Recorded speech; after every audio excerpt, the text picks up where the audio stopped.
윤석열 정부는 최악의 적대적 환경에서 출범했습니다. 거대 야당이 사사건건 발목을 잡고 도움을 받아야 할 집권 여당은 오히려 짐이 되고 있습니다. 또 언론 환경도 윤 정부에 그다지 친화적이지 않습니다. 여기에 더해 좌파 카르텔은 그야말로 막강합니다. 이들은 호시탐탐 기회를 엿보며 차근차근 하나하나 윤석열 정부를 전복시키기 위한 프레임 짜기에 골몰하고 있습니다. 이 중심에 학계, 노조, 언론 등 시민사회를 장악한 좌파 카르텔과 윤석열 정부를 겁박하는 민노총이 있습니다. 이런 가운데 윤석열 정부를 압박 또는 전복시키기 위한 민노총의 시간표가 나왔습니다. 민노총이 총파업 선포 기자회견을 열고 오는 20일 20만 명 규모의 총파업에 들어간다고 밝혔습니다. 이들의 시간표는 연말까지 치밀하게 짜여져 있는데요. 이들이 어떤 계획을 가지고 있는지 자세히 살펴봅니다.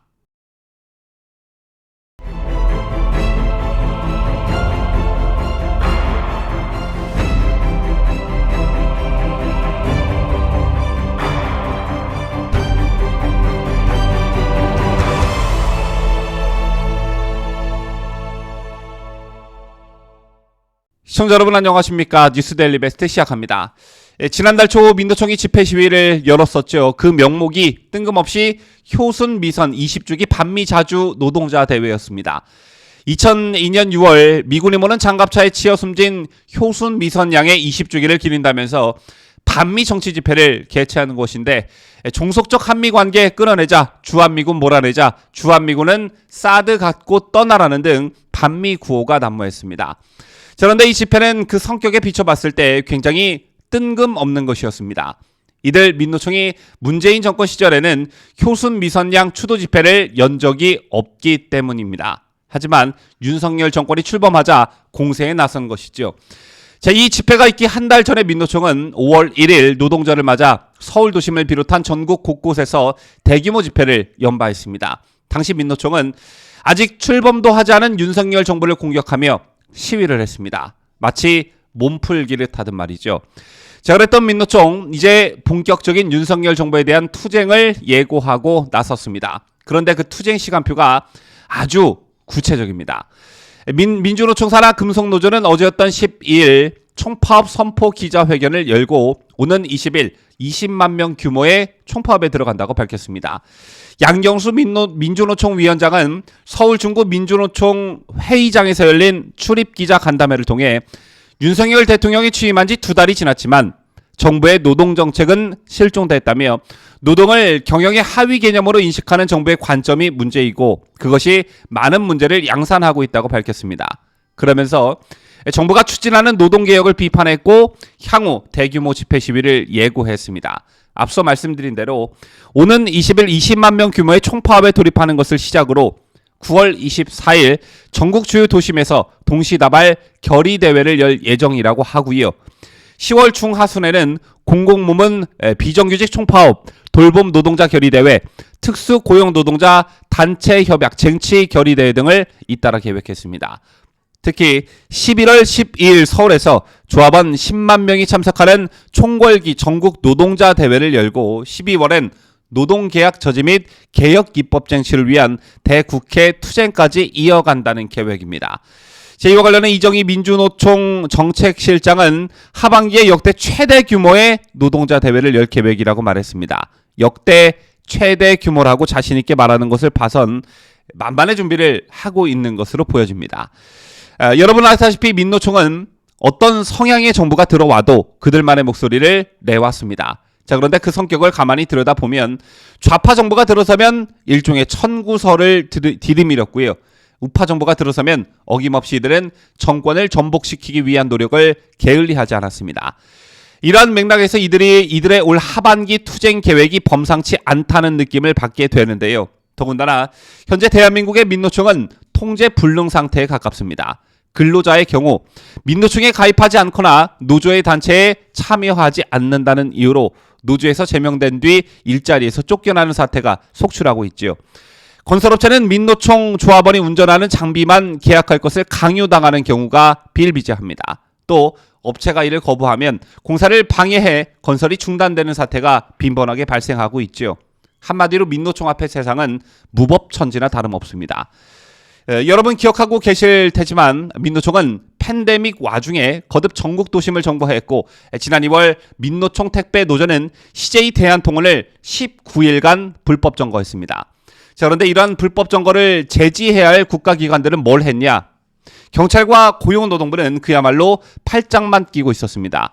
생산 현장이 불법 점거돼도 경찰은 국민을 위해 공권력을 쓰지 않았고 고용노동부는 퇴거 명령 등 긴급 조치를 취하지 않았습니다. 공권력이 실종됐다고 해도 과언이 아닌 그런 상황이었죠. 여러분께서도 최근 과거의 보도 자료들을 찾아보시면 민노총의 폭주 사례를 아주 쉽게 찾아보실 수 있을 겁니다.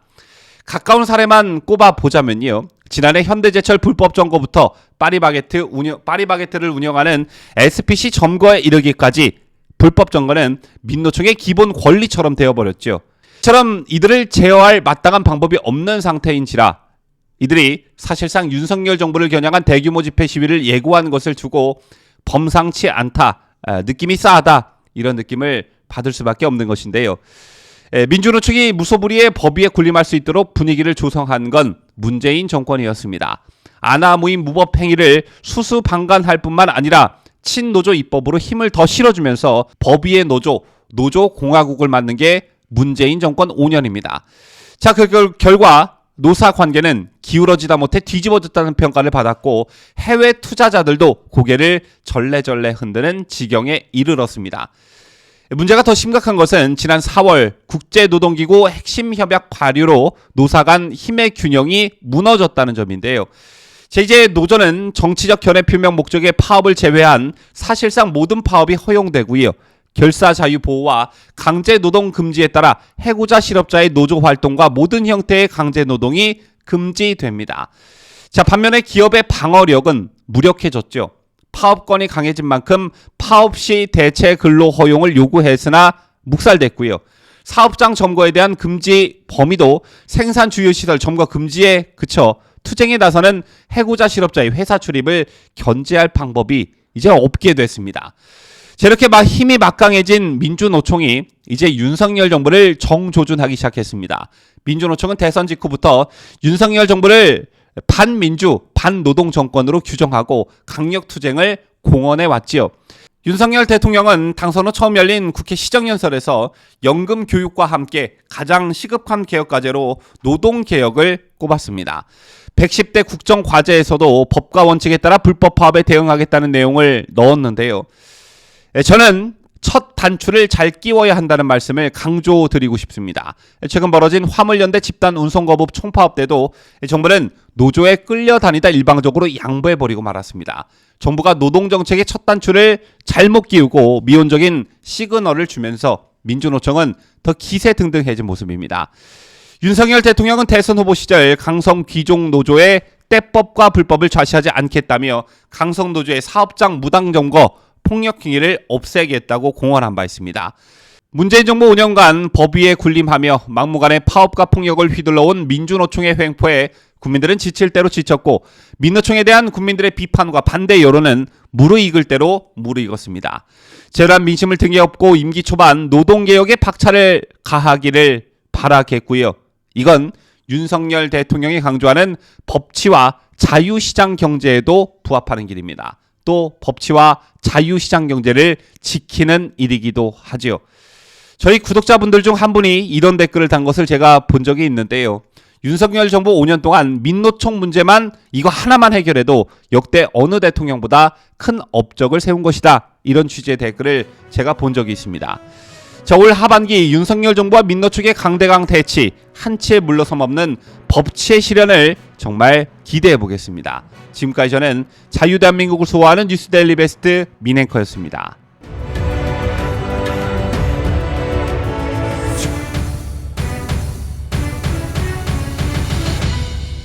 함께해요. 뉴스데일리 베스트.